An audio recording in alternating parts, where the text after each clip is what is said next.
కృష్ణా జిల్లా గుడివాడ నియోజకవర్గంలో వైఎస్ఆర్ కాంగ్రెస్ పార్టీ ఆధ్వర్యంలో స్వర్గీయ వంగవీటి మోహనరంగ 37వ వర్ధంతి కార్యక్రమాన్ని స్థానిక రాజేంద్ర నగర్లోని వైఎస్ఆర్సీపీ కార్యాలయంలో కొడాలి నాని ఆధ్వర్యంలో ఘనంగా నిర్వహించారు. పట్టణ అధ్యక్షుడు గొర్ల శ్రీను, నాయకులు ఎంవి నారాయణరెడ్డి, పాలేటి చంటి తదితరులు చిత్రపటానికి పూలమాలలు అర్పించి జోహార్ వంగవీటి మోహనరంగ అని నినాదాలు చేశారు. ఈ కార్యక్రమంలో వైఎస్ఆర్సీపీ నాయకులు, రంగ అభిమానులు, కొడాలి నాని అభిమానులు, ఇతరులు పాల్గొన్నారు.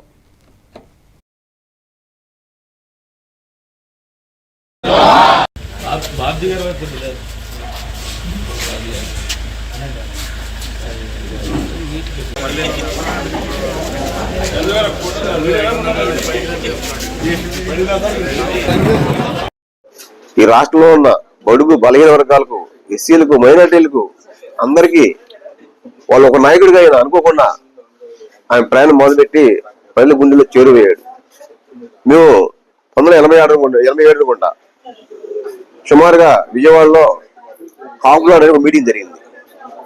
అది ఎలా జరిగిందంటే ఇండియా చెప్తా ఉంటాడు, ఆకాశం వీనిందా, భూమి బద్దలైందా, అలా విధంగా కృష్ణా నదిలో ఆ మీటింగ్ పెడితే ఆ చేసమైన ప్రజావాణి రాష్ట్రం నలుమూల నుంచి కూడా ఆ కార్యక్రమంలో రావడం జరిగింది.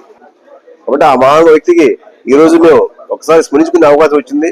ఒకసారి ఆయన ఎక్కడున్నా కూడా ఆయన పవిత్రాత్మకు శాంతి చేకూరాలని చెప్పేసి మనస్ఫూర్తిగా కోరుకుంటున్నాం. ఈరోజు దివంగత నేత, మాజీ ఎమ్మెల్యే గారైనటువంటి వంగవీటి మోహనరంగ గారి 37వ వర్ధంతి కార్యక్రమాన్ని గుడివాడ నియోజకవర్గ వైఎస్ఆర్ కాంగ్రెస్ పార్టీ ఆఫీస్ నందు కొడాలి నాని గారి ఆధ్వర్యంలో వైఎస్ఆర్ కాంగ్రెస్ పార్టీ అభిమానులు, నాయకులు, కార్యకర్తలు, అదేవిధంగా వంగవీటి మోహనరంగ గారి అభిమానులు అందరి సమక్షంలో ఆయనకి ఘనంగా నివాళులర్పించడం జరిగింది. వైఎస్ఆర్ కాంగ్రెస్ పార్టీ నాయకులకి, కార్యకర్తలకి, అభిమానులకి, ముఖ్యంగా వంగవీటి మోహనరంగ గారి అభిమానులందరికీ కూడా నా హృదయపూర్వక కృతజ్ఞతలు తెలియజేస్తా ఉన్నా.